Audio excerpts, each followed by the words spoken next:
Is hello not okay? Yeah, absolutely.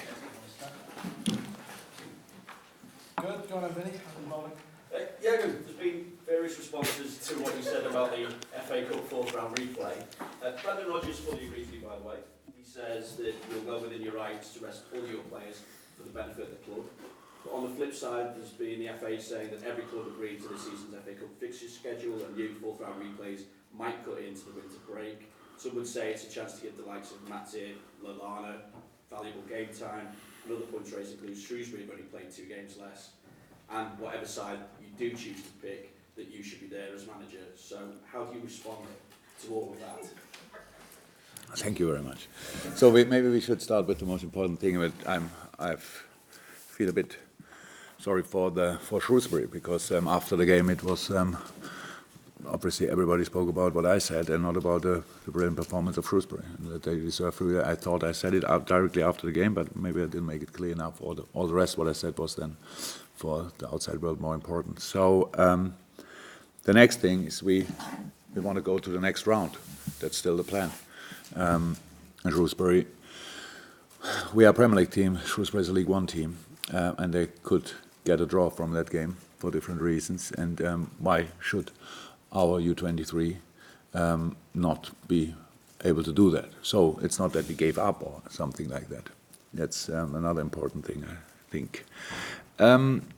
Then I have to make decisions which are not the reason for it's not that I want to make popular decisions or stuff like that. I have to make decisions based on the situation we are in. And some other people did some decisions when they thought before the season, obviously about this season. But whoever it was, and the FA tried to do something with moving games to midweek and stuff like this to decrease the intensity of the period a little bit. But in the end, it came out, and whoever was involved in that, if somebody from our club was involved in that as well, or forgot to say no or whatever, I don't know exactly how it was discussed. The situation ended up in, they gave us 2 weeks. In the first moment, we're all human beings. We just thought, okay, 2 weeks, that's it. And it was not clear which week you get. And then we started going a bit into it.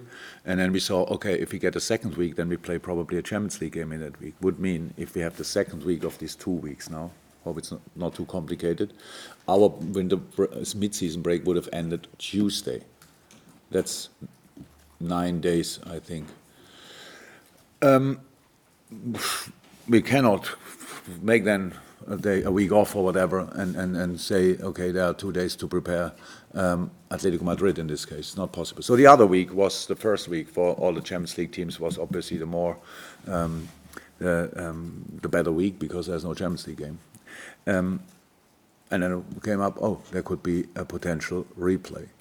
So, and then because we plan in the long term, I cannot plan like this, especially when there's a really decisive period of the season coming up. So I decided around about 3 weeks. I don't know exactly when. We knew that we are through to the next round. That we will play Shrewsbury. Not sure it was not clear because they had to play Bristol. I decided that we will have a mid-season break, based on a letter, not only, but as well based on a letter which we got in April 2019, where we were asked to respect this mid-season break. And we do that. And I know how it sounds now, and I don't want to be in the middle of all these discussions. I'm not a revolution guy or whatever, and want to show the whole world how strong I can be or whatever. It's absolutely not the reason. If people think I'm not here, that I'm lazy because I'm not there at the game, I'm lazy, I cannot change that. If people name me whatever they want to name me, I cannot change that. But I'm not too much interested in it because the only responsibility I feel is for my players, and to be 100% honest, very much for all the players as well. If we react now just in a way like we always react, okay, we have to do it, we have to sort it somehow, whoever will be here, we have to play and find out and find a way to do it, nothing will change. And I think all people in football agree that things have to change and that people have to speak. So how is it possible that at the end, and if the way they spoke about it, I don't know who was there from which club. I know the FA said all the clubs agreed. No sports responsible people were there. So it was not a coach, that was not a manager, and was not a sporting director. So that's what we need. That's what has to change as well. So because otherwise we have next year exactly the same situation. It's obviously difficult to find 2 weeks where you can give all the Premier League teams a week off and then a week to prepare the next game, because that's what we will do. And not only the next game, this week rest for the players. It's not a break. It's not that they don't train or whatever. We send coaches with them wherever they go, not one player here and then you get their own coach, but the players are smart enough to go 4 or 5 players to the same place, and we send their coaches. So they train, but not here at Melwood, not football, just to keep the body going a little bit. And then we have another week leading to the Norwich game, I think. It's a Norwich game, yeah. And to the rest of the season, which is a very important part of the season. Weeks ago, when we had to decide it, nobody knew we will win the next 2 Premier League games, 3 games. We could have lost them, whatever. That was all. And then we are in a different situation. Maybe people would discuss it differently. I don't know. We had to make the decision then, and I made a decision. And now it looks like people expect from me something different. So I cannot do what all the people want out there. Could I be here for the game? Of course I could. But that's, again, a complete misunderstanding of management and coaching. I don't come here for showing up for the team like 2 days or 1 day training and then tell the boys, so now I tell the boys. It's like all the good coaches from the past could still come in, like Fabio Capello could just go to the Italian national team and tell them 2 days what they have to do and everything will be fine. It's not like this. They need their coach, and that's Critch. They need their coach, and they get their coach, Critch. They get all our support, all what we want, and we try everything as a club to win that game. And it's possible. It's possible. It's not easy, we all saw when we saw Shrewsbury playing, but it's possible. And that's the only thing what is important. But the winter break, the mid-season break, it's not winter, the mid-season break is now something what has to be settled for the next years, and all the different parties together have to find a solution that will not be like this year again. That it's possible you have one, but it's not, maybe yes. That's just not how it should be, and that's exactly the situation. Is that mid-season break then as important for managers as it is for players? No. No, I said it a couple of times. It's about that we do it to make the standpoint just clear. And again, I said, if people call me lazy, if people call me disrespectful to cup committees, it's not true. But that's not important, because everybody has a right to have an opinion. I have no problem with that. But I cannot just do what I want. I'm responsible for my players, and I decided for them, for us, for the whole group, with the coaches and all that stuff. This is the mid-season break, and that has to be the mid-season break for the next years, because that's what everybody needs. And if we just always react in the same way, then nothing will change. And that there's a discussion now is really good. I got a lot of support, short message-wise, so it's not that everybody got asked, obviously, but they sent me still messages and said this and that. But all the people are obviously then were in a similar situation, like we are every year, trying to find a way to go through the season. It's absolutely okay. It's our job. We do that. But if then part of that, of all these long-term plans is a mid-season break, then it has to be a mid-season break, and you cannot get it away a week before you have it. That's just not possible. Moving on, looking ahead. That's nice. How is Sadio Mane? Is he going to be available to face West Ham? What's the extent? No. Sadio will not be involved for West Ham, and probably not for Southampton. After that, he should be then fine. In the week we have then after that is for him perfect to get back on track, if you want. So he has a small muscle tear, which keeps him up, is serious enough to get him out, but we were lucky with the injury as well, so it was not that serious. But of course, when you have 4 games or whatever or 3 games in a week, then that means he's out for these 3 games. If I can just, obviously, global news, I suppose, on Sunday night with the news about Kobe Bryant. I don't know whether that would have affected you at all, or how you felt when you heard the news. Just massively. About Kobe, obviously, everybody else that was involved. Yeah, that's how the world is. In the first moment, it's Kobe Bryant, and then you get all the other information. So of course, I was absolutely shocked in the first moment. I met him once. It's one of the rare moments. We had a selfie together, and I'm a big admirer of these kind of sports personalities, and this is a wonderful person, and I have a few other connections in different parts, charity-wise and stuff like this. So, was a big. Just showed all of us how quick it can be finished, however brilliant the life was until then. But then you get all the other informations with the daughter and all the other people, the family, the coaches and stuff like this. It's just a very, very, very sad news. If I go back to football as well, West Ham United, obviously next. I'm just wondering how you look at this one. It's felt like a slight tweak in formation for their FA Cup game, some players as well. So how do you prepare for West Ham? What do you expect, if anything? What can you expect? West Ham fights for the league, so we're staying in the league, and that's what it looks like. It will be a big fight. They will fight with all they have. It will be rather defensive lineup. It will, if it's 4 in the back, if it's 5 in the back, I don't know. But both is obviously possible. They did something mixed already when it was 4, but plus Masuaku man marking Pereira, I think, against Leicester. So yeah, different possibilities, but we have to be ready for a big fight. They want to strike back. They have a tough program coming up. Everybody knows that, and they have no points to waste, no time to waste. It will be just a tough one, 100%. But we have to do what we have to do. Means we have to fight as well. Very important. We have to keep up, if not setting the intensity level, and play, do some smart things with possession as well, and that's a big challenge. Counter-attacking threats, well, Antonio, Mancini, whoever can play, I'm not 100% sure. That will be tough, but that's what Premier League is about. Juliet? Just going back to what you were saying during the mid-season break about players having individual training programs to go through themselves. So with the likes of some players who haven't been available coming back from injury, you sort of mentioned Joel Matip in one of the questions, would his program be more intense than to others? Because Of course. As been sort of suggested, you touched on it, it's like there are why aren't they getting the game time if they're just coming back from injury? So that program would be more intense, let's say, for him. I said we made a decision. We made a decision 3 weeks, I think 3 weeks ago, and that was for this squad and not for the players. And would a game more or less would help? Yes. Would it make the all over difference? No. And that's it. It's a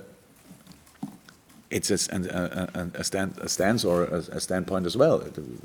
That's the mid-season break. It's not that we can decide. Again, the plan was, I don't want to go always back to that, but I don't understand why nobody really thinks. It's like the associations, whatever, brought us in a situation that we had to already weeks ago, a month ago maybe, in December, have to think about, do we play the Carabao Cup or do we play the World Team Cup? And everything, I'm not sure if it was 50-50 or whatever it was, but we were in a situation, we had to make a decision. Why we have to make a decision? There's a schedule, and find a way to that it's normal. And people ask us to play against Aston Villa. So because in England nobody thought that it's really important to be there. We went there and we realized if we wouldn't have been here, or if we sent the kids there or whatever, that would have been a massive statement to the outside world that we are not interested what the whole world is interested in, because it was a really big tournament for all people apart from England and maybe Germany. I'm from there. They never really thought about that as well. So, or Europe, let me say like this. And we were in that situation. Now we are again in a situation where we have to make a decision. But usually you have a schedule, like we all have a schedule, where you can rely on. So, and that's it. And that's what we said. This needs to be the mid-season break needs to be a mid-season break from next year on for everybody. and not Champions League, maybe because it's mainly for the Champions League teams. They have the most busy schedule, or European League teams with the international games. They have to, and then these teams have then only 4 days and can prepare 5 days a game, and that's just not like it should be. And how I said, I don't want to be the guy who has to make that decision, but when Shrewsbury scored this 2-2, I felt a little bit, oh, maybe it's destiny. So now we have to stand to it, and that's what we do, and that's it. James? And is it therefore better not to have replays at all in the fourth round if things can't be changed in terms of schedules? Yes. So, for that, and again, I heard, didn't read it, but there were really clear opinions about that, and it's like the financial situation for the lower league teams and stuff like that, and I respect that. The most time still of my life, I worked and played for lower league teams, so, and I understand that situation 100%, but the replay cannot be the solution, so we have to find different solutions. So that's how there are solutions, and it's. I think the Oxford manager last week, or when it was, said that they have 9 games in February. So Shrewsbury fights for the league. I'm not 100% sure they would have, that day they could have won the penalty shoot. Why not? It looked they were rather on the winning side than we were on the winning side, so in that game. So if they win the game, then they have the 5th round. Good, another boost. They have the penalty shoot and they can go to the next round. Good. I'm not sure how many games they have, but they have not a squad for playing now constantly 3 games a week. So on the highest level, that's why Shrewsbury, obviously with the quality they have, are not higher in the competition. So it's for the moment, it's a solution for the moment. In the long term, it's not a solution for these teams as well, because we all have problems after that unbelievable busy December, January, going now in that period where the decisions will be made for the whole season. The decisions will be, you only create a basis, and from now on, the decisions will be made. Who goes to Europe, who goes to Champions League, who will be champion, who stays in the league, and all that stuff will be now made. Nothing is decided yet. And that's exactly, and that's what the replays really, they cause everybody problems. It's maybe on the financial side, and for that we have to find a solution. Nobody wants to take the money away from the smaller clubs, but the replay is not the solution. I know traditions, it's always difficult to break with traditions. And it's even more difficult when you're not from the country, but I love cup competitions.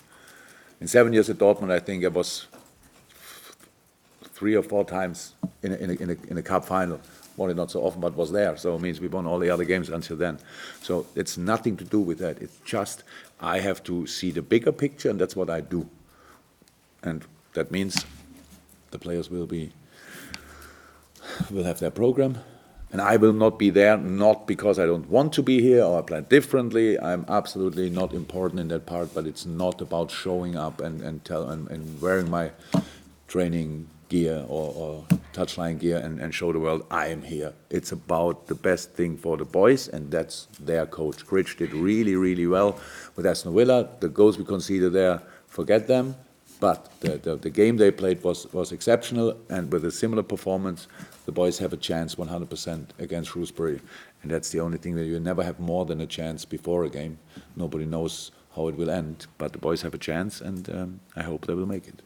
And just a question on Roberto Firmino, if I may. He scored 10 goals this season. All of them have come away from him. Is that just sheer Strange. coincidence? Yeah, absolutely. I don't know idea. I heard about it.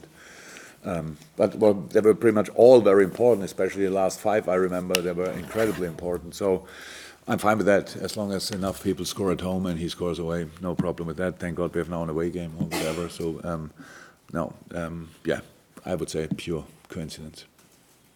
David, anything from you? Jurgen, do you think the FA will make any changes to the result being taken? I have no idea. I have no idea. Look, it's always like this.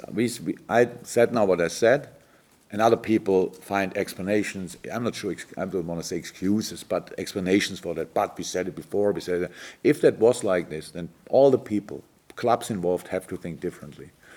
And have to discuss these things differently. If I would imagine a discussion like that, it's then all the people sitting in there, and it's like, yeah, and the winter break will be there, but the potential FA Cup rebuild, yeah, okay, done, that point. So, and that's how the player situation is discussed in a moment, and that's what has to change. And we said that now, not only me, a lot of times, because again, 21, we have now another Copa America in the summer, European Championship. The Copa America was last year already, European Championships, again. Not only our players, a lot of top class, world class players. Again, no break in the summer. Again, 21, where we usually would have been a summer for everybody, Club World Cup, and UEFA already plans now a parallel tournament for all the other teams who are not involved there. So we fill now that break as well, and that is not possible anymore. And that's really, it's uncomfortable that as a normal person I have constantly to talk about that. It's not that I think that's my main problem. My main problem, and I thought the whole night, last night, we made the analysis, it was only West Ham. But of course I accept that the day you want to talk about it, but it's not, I don't want to be the person who is the shouter for everybody. It's just nobody, not nobody else, a lot of coaches do it, but that's now a moment where we have to stay strong and say, no, that we cannot do that like this anymore, because if we don't start a discussion, all the rest is only grabbing more. It's just only doing more, and here another game, and there another game, and here another competition, and here a bigger Champions League, and here and that. And of course it's from the club's point of view interesting, clear. But we are part of the club, and we talk to all the important people in our club as well. But it's completely normal. We want to play football as often as possible, but that's the key word, possible. So you cannot play constantly. The big sports in the whole world, wherever it is, I don't know exactly, they all have breaks. They all have breaks. In America, the big sports, where they're always world championships, and they have 4 months off. Nobody knows where they are. Do they pre-summer camps or whatever? They're very intense. Here, it's like constantly playing through, and that's all good. But the players cannot do that. We limit careers. We limit performance levels. That's how it is. And why should I now sit here and do that? And it would be the easiest thing for me to say, I'm there on Wednesday, and now everybody would be happy. Oh, Tuesday, sorry. And now everybody would be happy that Jurgen is there, then and nothing, and then everything is fine. That's a wrong statement. And again, from a football point of view, I say these boys need their coach, not me standing there and acting like their coach. They need Critch, and they get Critch. That's it. Would you possibly be involved in that situation at an earlier stage when it comes to maybe the schedule for next season? If I have time, that's my problem. We have to do it then, I don't know, in the mid-season break or whatever, that we sit together and talk about it. It's no problem to do that. There's absolutely no problem. I don't want to discuss it in public. 99% of all the things we discuss stay completely. I would never speak about it in public, because it's just do it. But at the end, it must be the right solution. We all work on it. And the right solution doesn't mean the right solution for me. It means the right solution for the specific problem. But of course, I would be, if somebody asks me, it's no problem to talk about it. But I said pretty much everything already now in these kind of press conferences, so I just have to record it, and I don't have to come there. Richard, anything from you? I suppose we've got to move on. Thank you very much, guys. Thank you. Welcome.